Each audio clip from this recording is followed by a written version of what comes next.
Shalom, shalom. Shalom mga kapatid.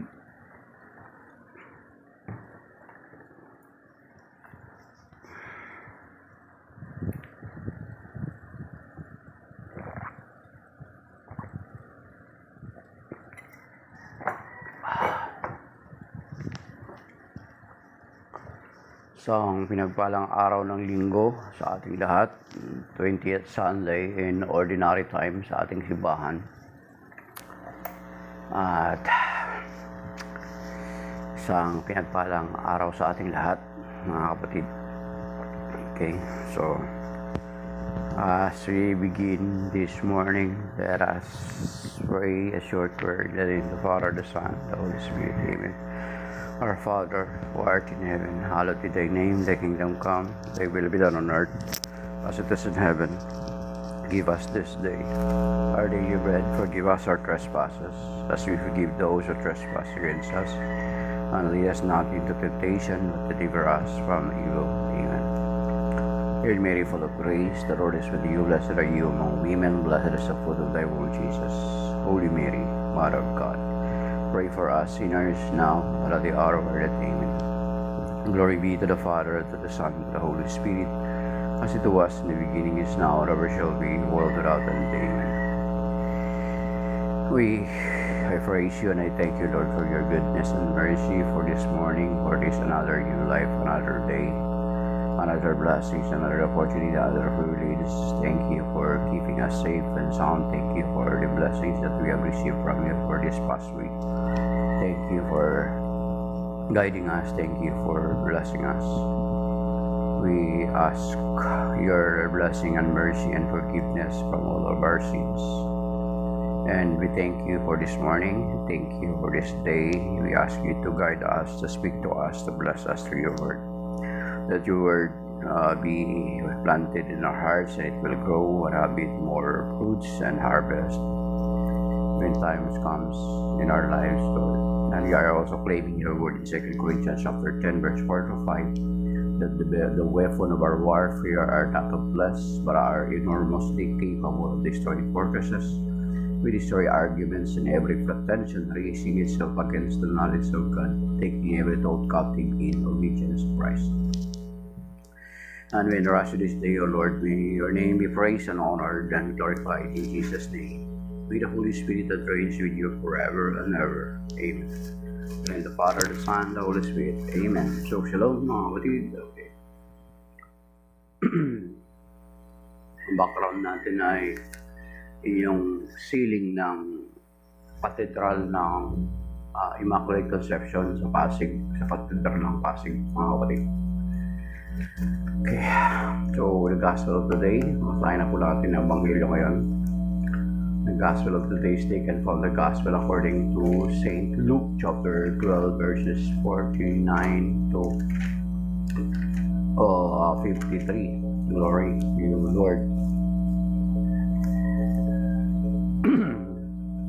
I have come to set the earth on fire, and how I wish it were already blazing. There is a baptism with which I must be baptized, and how great is my anguish until it is accomplished.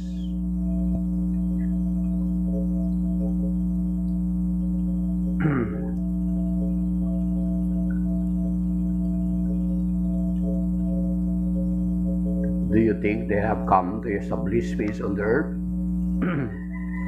No, I tell you, but rather division. From now on a household of 5 will be divided, 3 against 2 and 2 against 3. A father will be divided against his son, and a son against his father, a mother against her daughter, and a daughter against her mother, a mother-in-law against her daughter-in-law, and a daughter-in-law against her mother-in-law. The Gospel of the Lord. Praise to the Lord Jesus Christ. Amen.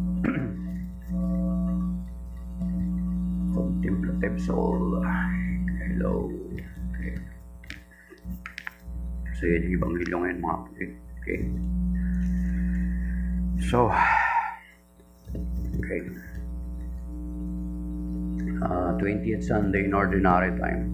So ang ebanghelyo natin is paradoxical. Kumbaga, paradoxical. Kasi unang-una,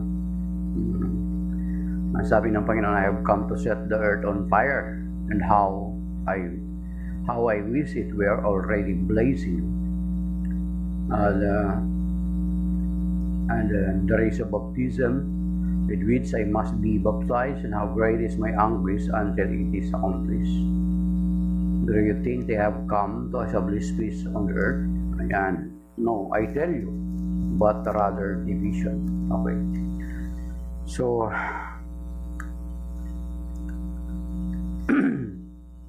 ibig sabihin na kapag ang Panginoong Jesucristo ay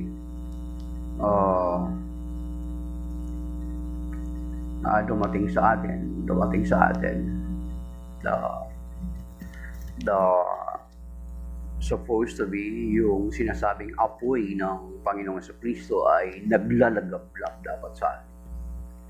Hindi siya yung aandap-andap, mga kapatid.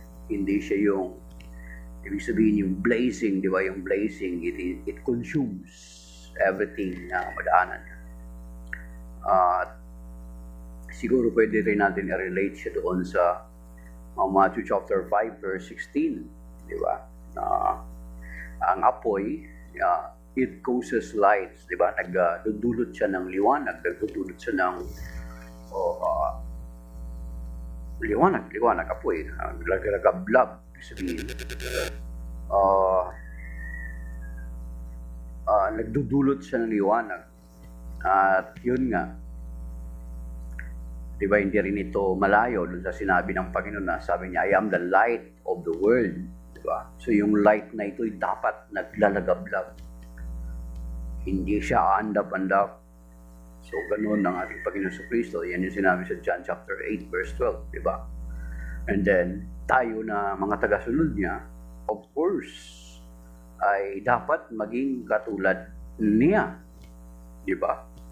So, a consuming fire. Ibig sabihin, nagiging, pag sinabing consuming fire, apoy actually ginagamit as a purificator, di ba, ng mga impurities. Di ba, sa mga bakal. Ang apoy ay kapag ang bakal dinadarang sa apoy, it cleanses the iron na magiging puro siya, matatanggal yung mga impurities. So, ibig sabihin, dapat ang kung ano ang Panginoon, gayon din tayo. Di ba? Yan sinasabi ni Saint Paul sa 1 Corinthians chapter 11, sabi niya, verse 1, sabi niya, be imitators of me as I am of Christ. Sabi niya, tularan ninyo ko kung paano tinutularan ko si Kristo. At yan din yung sinasabi doon sa Philippians chapter 2 verse 5. Magpakababa kayo katulad ni Kristo, katulad ni Kristo, sinasabi doon. Be humble, or dapat ibig sabihin, kung ano yung Panginoong Jesucristo, dapat ganun din tayo. So, ang Panginoong Jesucristo is a consuming fire, dapat ganun din tayo. God bless contemplative soul. So, ang Panginoong Jesucristo ay apoy, consuming fire, liwanag siya, at then, sinabi rin doon sa Matthew chapter 5 verse 16, di ba? Sinabi niya doon na, sabi niya, let your light shine upon men, that they may see your good works and give glory to your Father which is in heaven.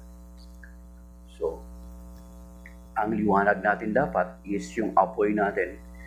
It consumes impurity. It cleanses impurities. Kapatid, ibig sabihin, dapat sa atin ng mga Kristiyano at mga tagasunod ng Panginoon Kristo ay hindi tayo parte hindi tayo parte ng dumi, di ba? Hindi tayo dapat parte ng dumi, bagkus tayo yung agent to remove the dirt. Nagiging purifying factor tayo. Nagiging katuwang tayo ng Panginoon Kristo to purify, to cleanses. Di ba? So, dapat ganun yung rule natin, mga kapatid, bilang mga Kristiyano. Kasi ganun ang ating Panginoon Kristo. He's a consuming fire. Di ba? Meron niya sa Jeremiah napin ko ay sabi niya, ang salita mo'y parang apoy na naglalagablab sa aking puso. Yun yung pag-describe ni Jeremiah. Sabi niya, thy word is like a consuming fire. Alam naman natin, di ba, ang Panginoong Kristo is sa iyo sinasabi na word of God. Di ba? John chapter 1 verse 1 to 3 at saka verse 14 is the word of God. And then sa Psalm 119 verse 105, sabi niya, thy word is a light unto my feet and a lamp unto my path. At ang pagka-describe ni Jeremiah, sabi niya, your word is like yung salita mo. Okay. Yung ganun yung pagka-describe ni Jeremiah. Okay, sabi rito, sabi natin mga kapatid. Gaya ko lang naalala.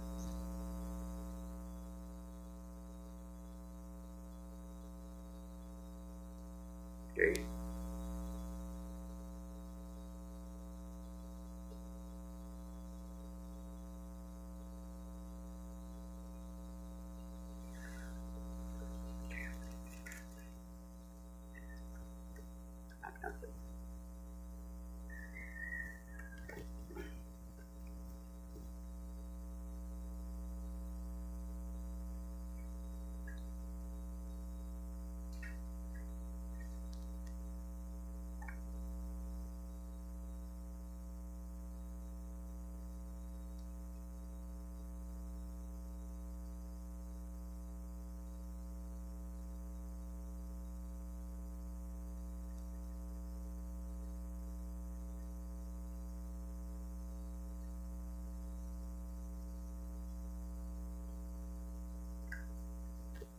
Okay.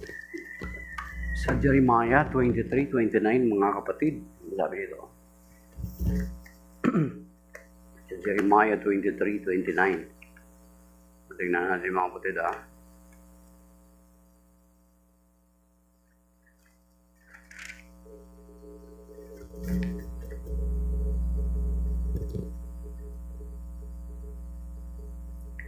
Is not my word like fire, says the Lord, like a hammer shattering rocks? Ayun.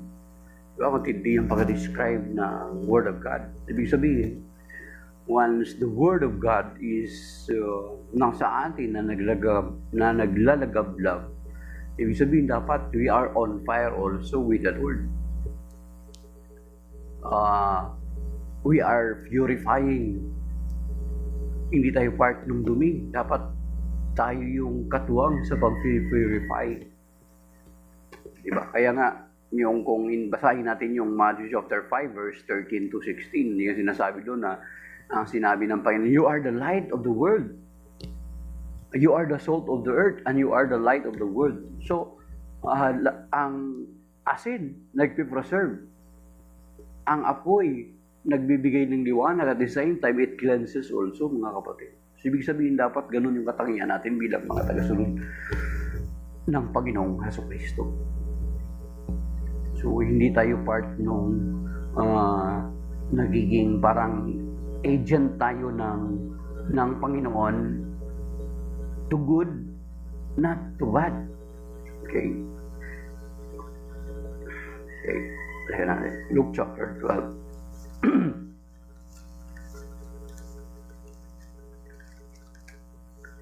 So Luke chapter 12 verses, okay, ito sabi.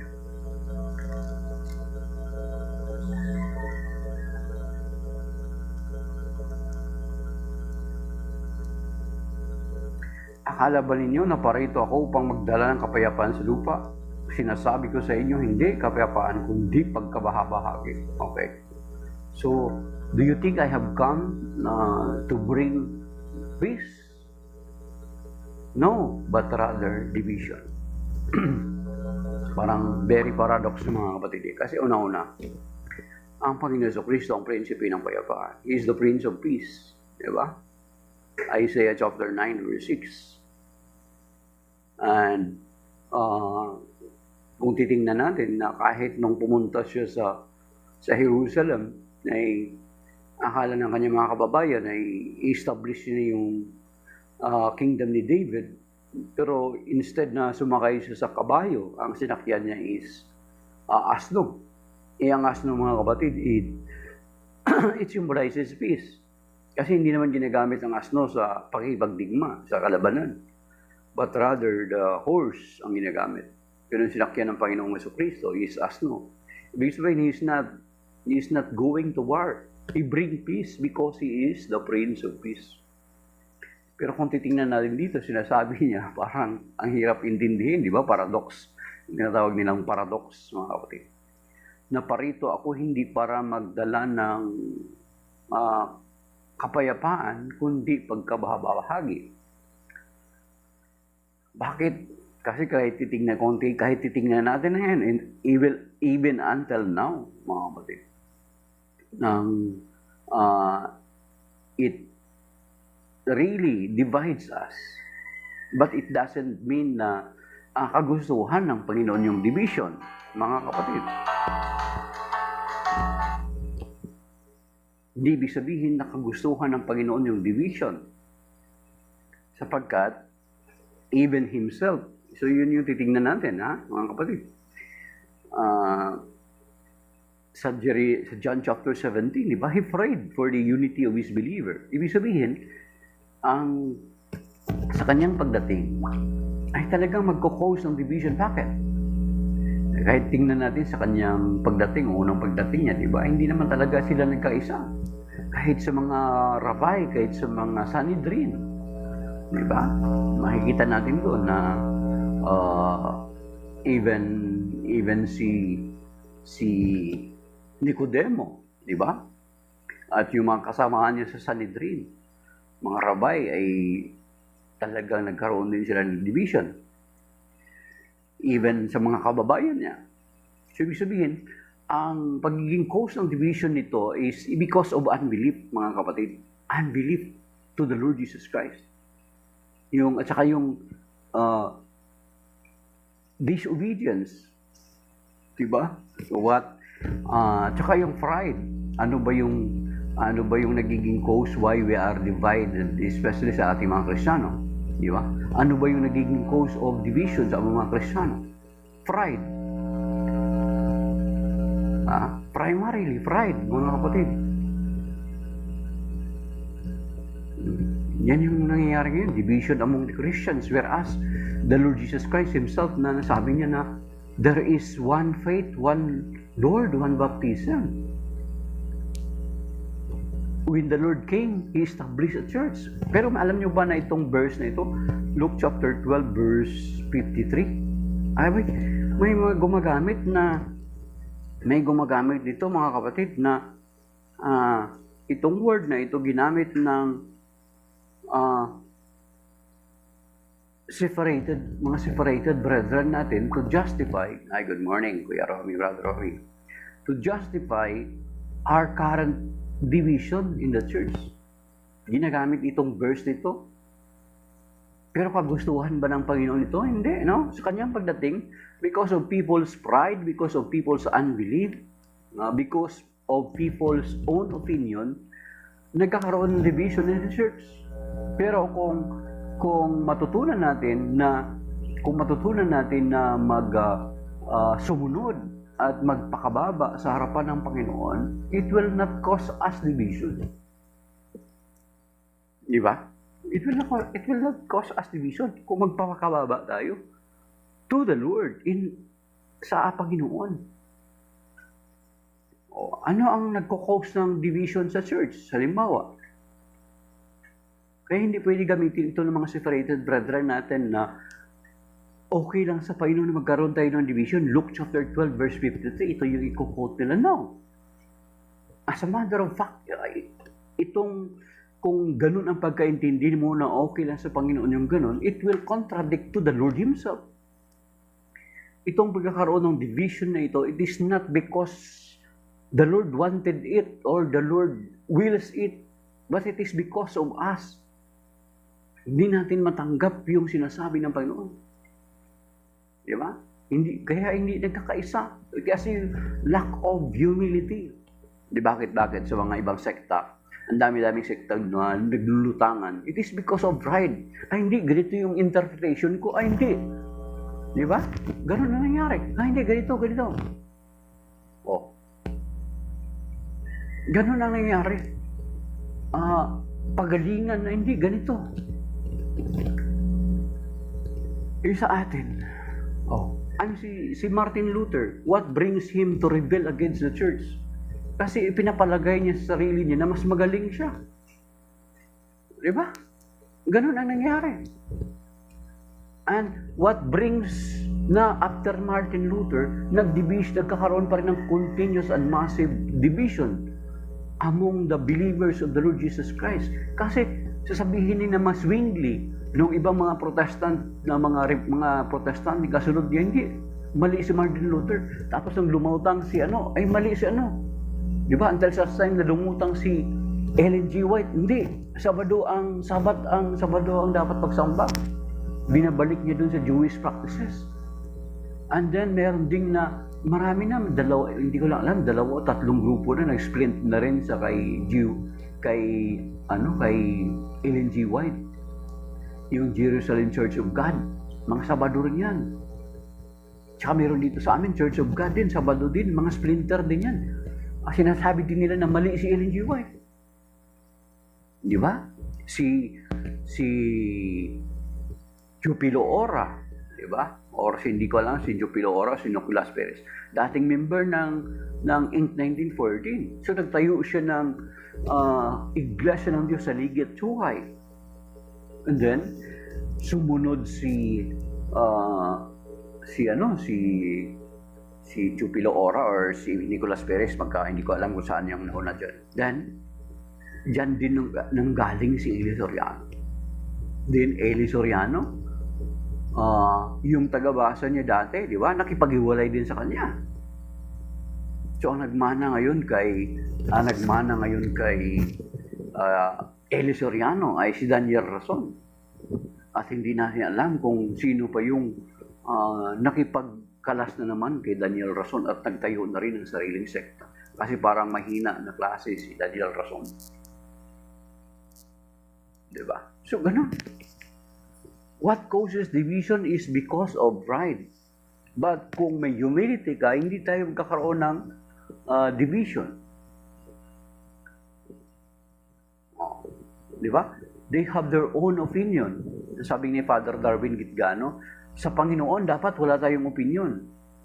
Because the church has no opinion. The church has the truth. Dapat wala tayong sariling opinion when it comes to the Word of God. Yan.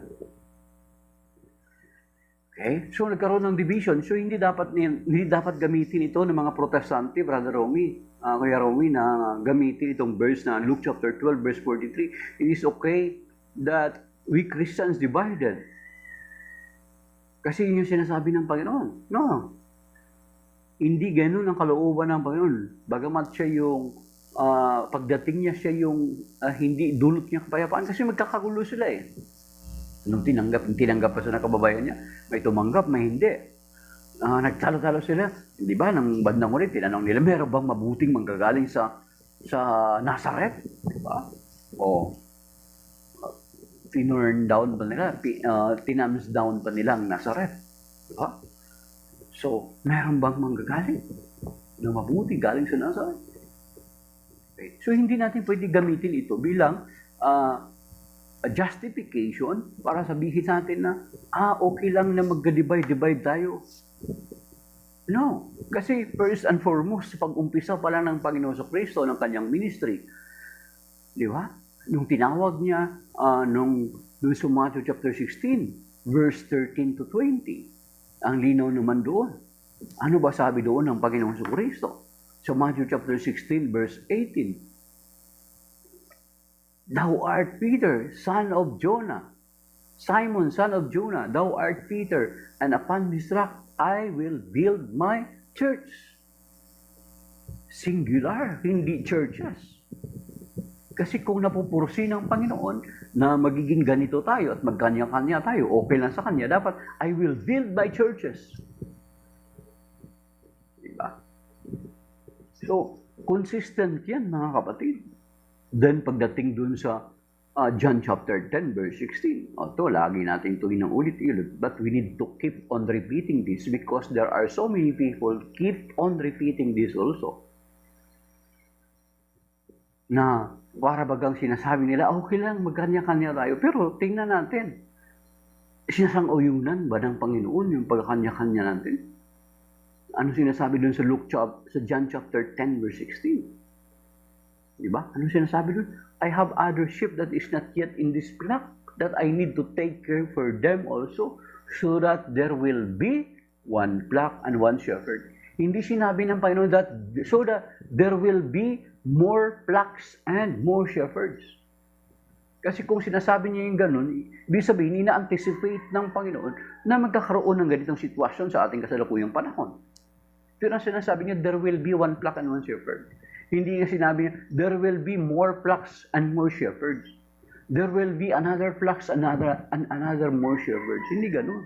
There will be one flock and one shepherd. Yun yung gusto ng Panginoon. Hindi yung there will be more flocks, there will be more shepherds. Okay? So isang kawan lang. Kasi it started with one, it will end with one flock supposed to be. Kaya hindi niyo pwede gamitin yung Luke chapter 12, verse 53. Then after that, di ba sa John 17, tingnan niyo yung tema ng pagpanalangin ng Panginoon Jesucristo doon. I pray that they may be one. Di ba? Ang haba ng prayer doon sa John 17. No. Then si San Pablo. Ano sabi doon sa Ephesians chapter 4, verse 5 to 6?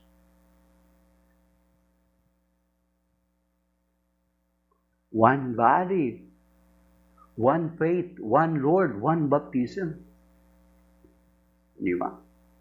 One faith, one Lord, one baptism. Okay.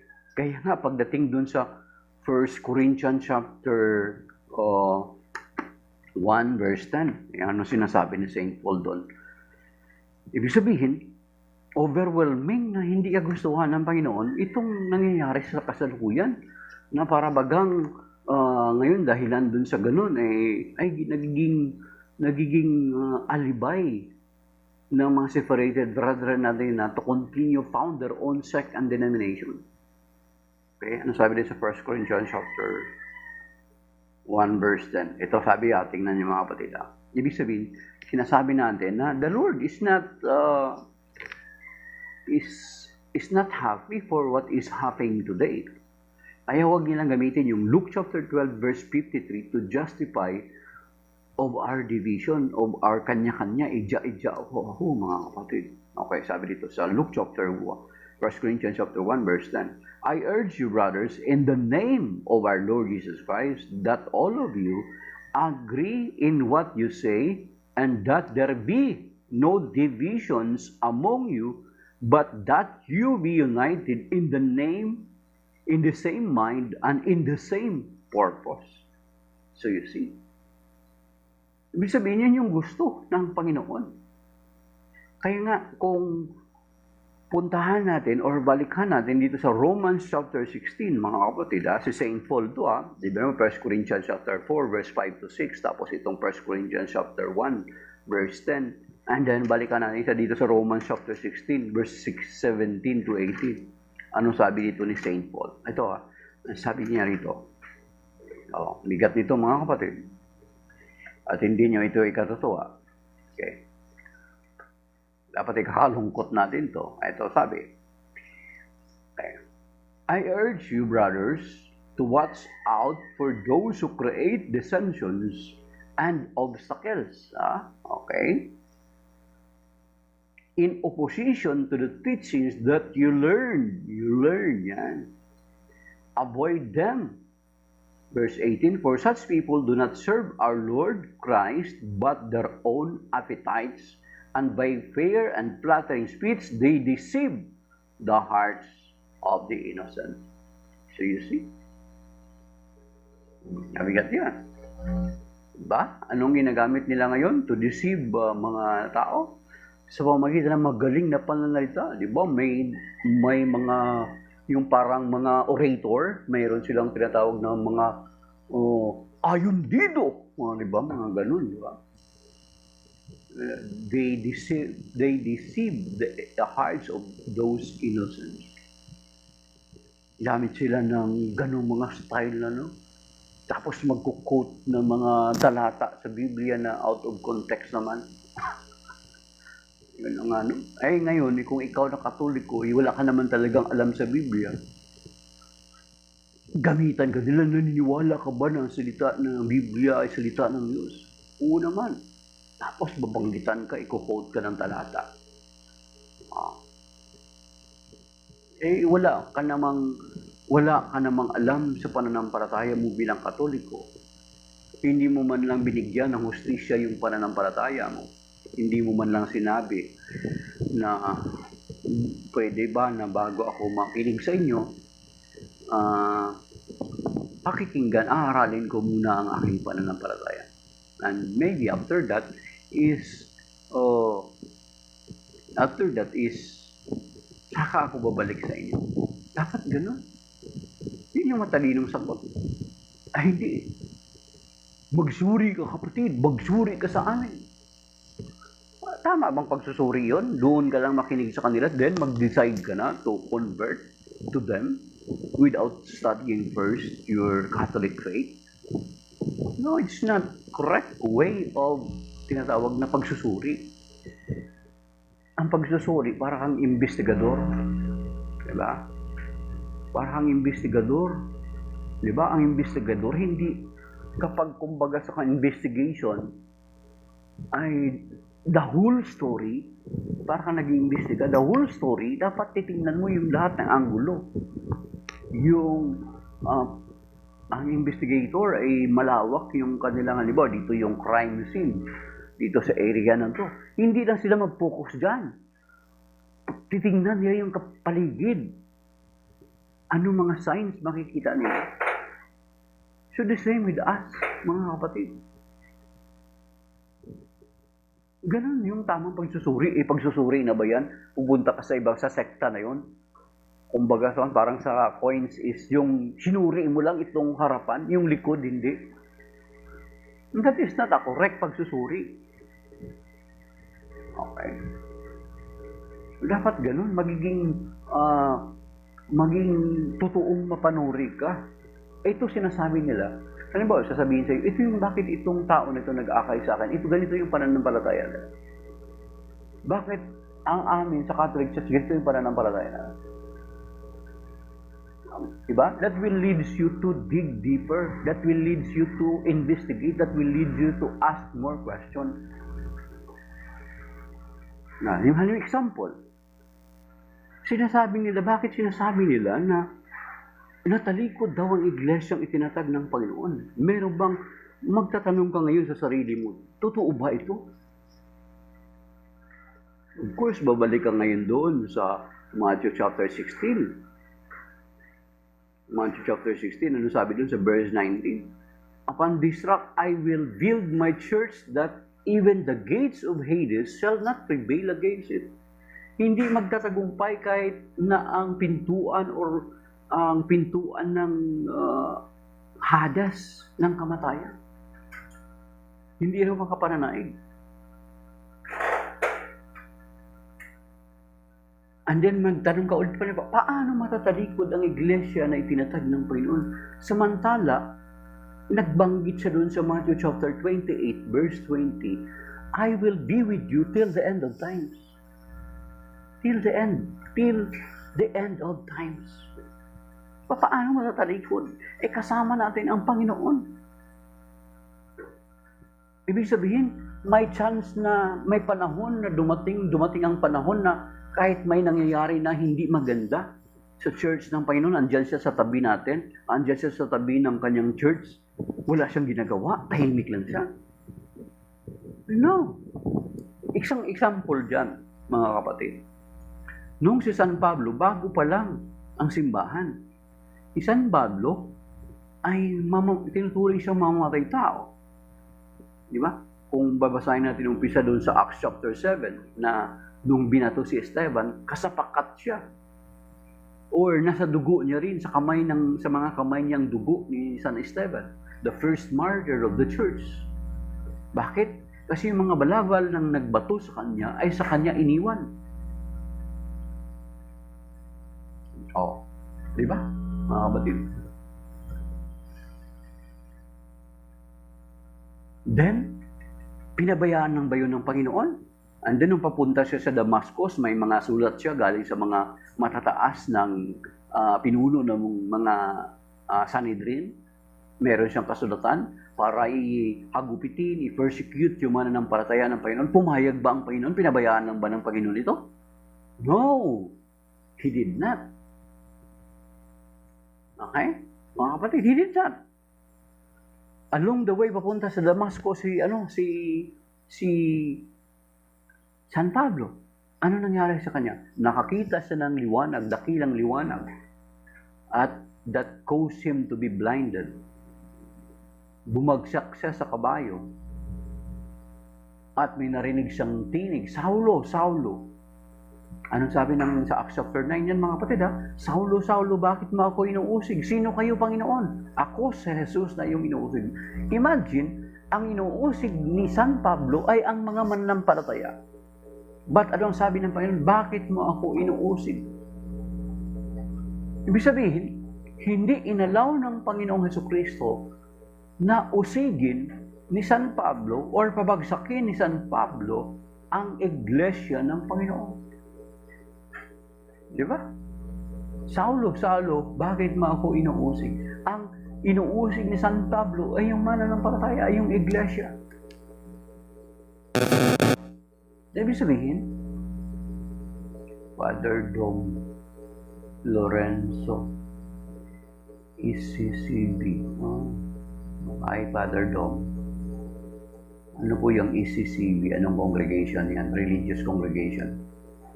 So you see, mga kapatid, the Lord did not allow it. Hindi pinayagan ng Panginoon na ibagsak ni San Pablo yung iglesia ng Panginoon. You see?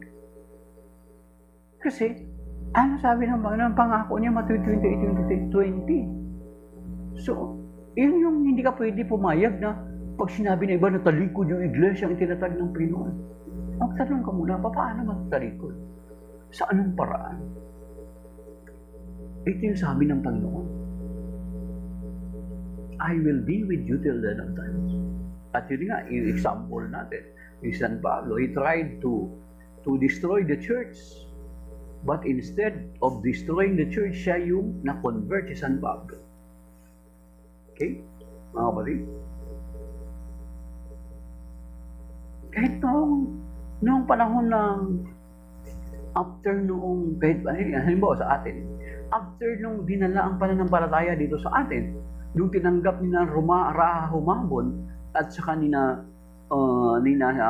Reyna Juana ang pananampalataya nang dumating yung mga Kastila, nagtapos na ba agad ang kasaysayan doon? No, it's not. Most possibly, nagkaroon din ng pag-uusig sa kanila. Di ba? Ang mga Kristiyano, nung inuusig sila, basta-basta na lang sila mag-give up? No. Di ba? Anong ginagawa nila na kahit doon mismo sa very heart of Rome, imperyo ng Roma, andun sila. Nakapenetrate sila doon. Kahit inuusig sila, saan sila nagagather? Sa mga tomb. Para mag-break of the bread ng Eucharist. Then later on, anong ginawa ng Panginoon? Una na-convert si Santa Elena, nanay ni Constantine. Then after that, nagkaroon ng pangyayari sa imperyo ng Roma na merong ka-rival si Constantine. At yun ang ginawang opportunity. Or yun, pinahintulot ng Panginoon yun para makapenetrate ang Panginoon. Then, nagpakita ng vision ang Panginoon kay Constantine. Kay San Pablo, ang vision ni San Pablo, liwanag. Okay? Nabulag siya. Si Constantine, ang vision ni Constantine is in hoc signo vinces. Yung cross. Nakita niya sa vision niya, at ang sabi, in hoc signo vinces, by design, you shall conquer. Then, because of that, si Constantine, si Emperor Constantine, nagpalagay ng mga cross sa kanyang mga sundalo, sa mga shield, sa mga shield nila, sa armor, sa mga watawat, kahit yung mga espada nila, purma cross. Then indeed, nung nagkaroon ng digmaan, nagtagumpay si Constantine. And because of that, tinanaw na utang na loob ni Constantine sa Diyos at sa mga Kristiyano yung kanyang tagumpay. What happened? He allows the free practice of our Catholic faith in the Empire of Rome. You see? The very ruthless na persecutor ng mga Kristiyano, and even naging sila mismo ang pumatay at nagpako sa Panginoong Jesucristo at the very center of Rome, ang ginamit ng Panginoon para malaya na practice ng pananampalataya mga Kristiyano is ang Roma mismo na numero 1 taga-usig ng mga Kristiyano. So you see that? Instead na magtagumpay sila, di ba? They can crush whatever they wanted. Ang dami-dami nasakop ng imperyo ng Roma, mga kapatid. Pero hindi nila nawasak ang iglesia na itinatag ng Panginoon. Di ba? Tapos sasabihin mong natalikod, yun yung isagot mo. Sabi, kung bakit natalikod? Saang parte? Yun yung totoong pagsusuri. May question ka, may answer ka, then differ. Paano ko to i-reconcile na sabi ng Panginoon, even the very gates of Hades shall not prevail against it. And then meron pang hula mismo doon pa lang sa Old Testament, biro mo? Sa Old Testament pa lang may hula na. Then how come the Church of the Lord ma-apostatize?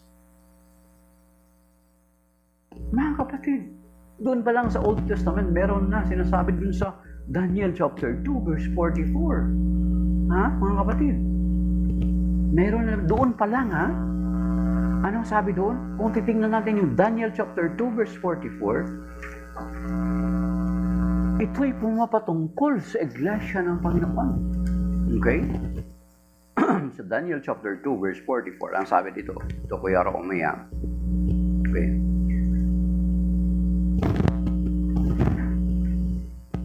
Sabi dito, in the lifetime of those kings, okay?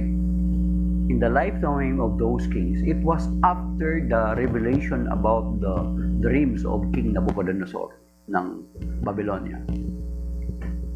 Okay? The God of heaven will set up a kingdom that shall never be destroyed. You see? Mga kapatid, God will set up a kingdom that shall never be destroyed. Brother, yung sinasabi naman dun sa Matthew chapter 16 verse 18 is church naman yun, hindi naman yun kingdom. Okay? Paano natin reconcile yun? Saan ba naghahari ang Diyos? Sa kanyang iglesia. Di ba? Sa Luke chapter 17 verse 21 nakalagay doon, ang paghahari ng Diyos ay nagsisimula sa puso ng mga taong sumasampalataya sa Kanya. The Lord Jesus Christ never established an earthly kingdom, a physical kingdom like King David, but His kingdom starts in the heart of those who believe in Him. So therefore, itong Daniel chapter 2 verse 44 refers to the church. Ano sabi dito? God, in the lifetime of those kings, God will set up a kingdom that shall never be destroyed. Then sasabihin mo na destroyed, dito pa lang sa prophecy pa lang. Okay? Take note ha? God will set up a kingdom that shall never be destroyed. Kaya nga, yung Psalm 127 verse 1, unless the Lord build the house. Okay? Nag-build siya ng house. House naman yan sa Psalm 127. Ang house ang sinasabi, di ba? Sa 1 Timothy 3:15, the household of God is the church, the pillar and foundation of the truth. So maliban ng Panginoon nagtatag ng isang sambahayan, walang kabuluhan yung itinatag ng tao, yung itinayo ng tao. So ngayon kung ang sekta mo o pananampalataya mo ay tatag lamang ng tao, mapapasok siya doon sa Psalm 127 verse 1. So you see. Okay, tuloy natin sa Daniel chapter 2, 44. God will set up a kingdom that shall never be destroyed. Okay? Or delivered up to another people. Hindi mapasa kamay o mapaunta sa ibang kamay ng ibang mga tao. Kaya, there is a chance of apostasy and there is no chance na meron pang mag-re-establish dito. It will contradict in this verse to this verse, mga kapatid.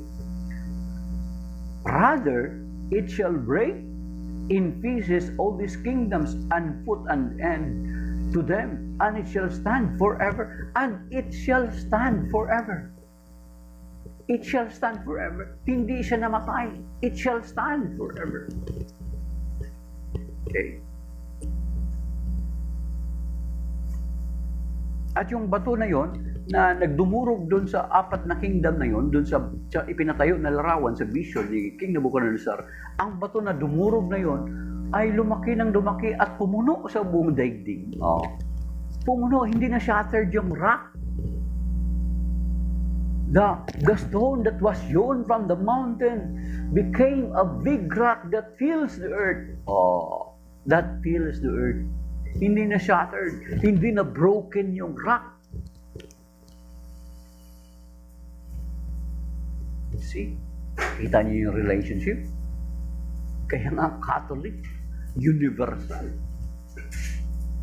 So instead na ang imperyo ng Roma mawawasak niyo yung iglesia, sila ang bumagsak. The very ruthless persecutor of the Catholic Church, even St. Paul, yung mga example natin. Hindi sila nagtagumpay. Okay. Tumalikod daw sa aral. Sabihin natin, okay. Sa Acts chapter 16, tumalikod daw sa aral. Walang ganun. No? Remember, bago pa man umalis ang Panginoong Jesucristo, kaya nga sabi ko sa inyo, Matthew 28:20, I will be with you till the end of times.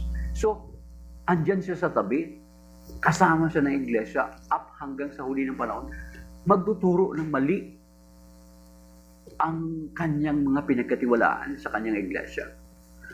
Mananahimik lang ang Panginoon sa Kristo. Ikaw yung mabuting pastol. Mabuting pastol ang Panginoon sa Kristo sa John chapter 10. Mabuting pastol siya, hayaan niya lang ba na maubos yung mga tupa niya na nilalapa ng mga wolves at tapos andyan siya sa tabi? Matuturing bang mabuting pastol ang Panginoon sa Kristo sa ganung sitwasyon? No. So hindi pwede na sasabihin mo na ang Panginoon sa Kristo mabuting pastol. Then sabi niya, I will be with you till the end of time. Then sinasabi niya sa Romans chapter 8 verse 31, if God is for us, who can be against us? Andyan kasama natin ang Panginoon sa Kristo, tapos nilalapa ng mga tupa, ng mga wolves. Yung mga tupa, tapos papabayaan lang ba ng Panginoon sa Kristo na malapa yung mga tupa niya? Of course, merong talagang malalapa. Ano sabi ng Panginoon? Sabi niya, may taong, di ba, yung patungkol kay ano, iningatan ko sila sa pamagitan ng iyong pangalan, maliban sa taong naghanap ng sarili niyang kapahamakan. Kasi may mga tupa na matitigas ang ulo. They are led astray. Kasi malabo yung mata nila, naliligaw sila kuminsan. At alam natin na kapag ang tupa maligaw sa kawan, mapahiwalay sa kawan, that is the opportunity of the wolves to slay the sheep. Pero kapag ang tupa nananatili sa kawan at andun ang pastol, no way na magtatagumpay ang wall. Yun yung sinasabi doon. Ang gagamitin nila naman, Acts 20:29. Sa pag-alis ko, sinasabi sa Acts 20:29, sa pag-alis ko, sinabi ni St. Paul yun sa a certain community, may mga papasok na mga wolves to slay the sheep of the fold. Pero kung titingnan natin sa kasaysayan, oh my goodness, kung titingnan natin sa kasaysayan, yung dugdug namin pagdating sa pagkain, nagja-jump pa. Kung titingnan natin sa kasaysayan, yung community na yun, nag-stand until now. Yung sinasabi dun sa Acts 20:29. So, hindi mo masasabi na mabuting pastol ang Panginoong Jesucristo kung nasila lahat ng kanyang tupa, na wala yung lahat ng kanyang tupa. Isa teachings daw, sabi. May sinasabi dito sa Acts chapter 16 yata. Pero yung sinasabi sa Acts 16, ito yung example na hindi magiging posible na magkaroon ng apostasy sa teachings. Okay?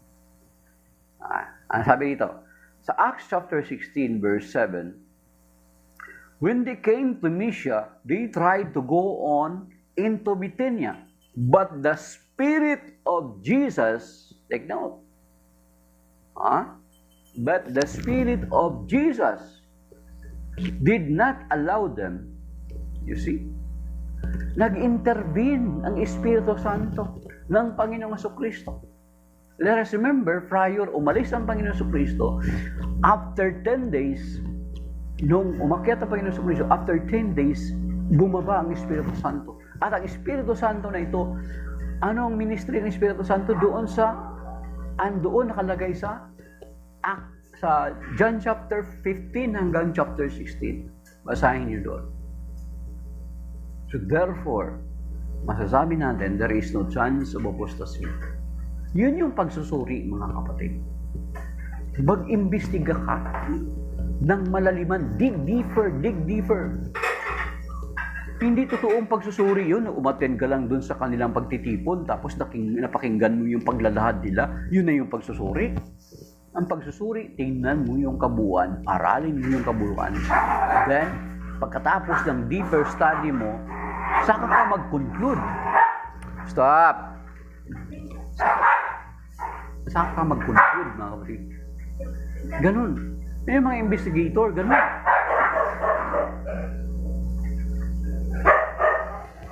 Okay, so that is by now, mga kapatid. Shalom, and God bless, and a blessed Sunday sa ating lahat. So, nag-aaway na sila dahil doon sa pandesal. Okay, so may God bless us and keep us safe and sound. May the name of the Lord be glorified and praised sa araw na ito. May God keep us safe and sound. At salamat sa mga nag-likes, 328 likes, yung iba dyan, blood likes. At sa mga nag-tap ng screen, hindi man nag-tap ng screen, pero andyan sila nagsumuporta at nakisa sa atin. Brother Romy, si Ron, si Ron Cali, at sa iba pang mga hindi nag-tap ng screen, pero andyan sila nakisa sa atin. So may God bless us and keep us safe and sound sa araw na ito. Mamaya pa po, Brother Romy, 9 a.m. Kaya nagkaroon ako ng chance na mag-broadcast ngayon. So, 8:08 na kailangan na mag-prepare.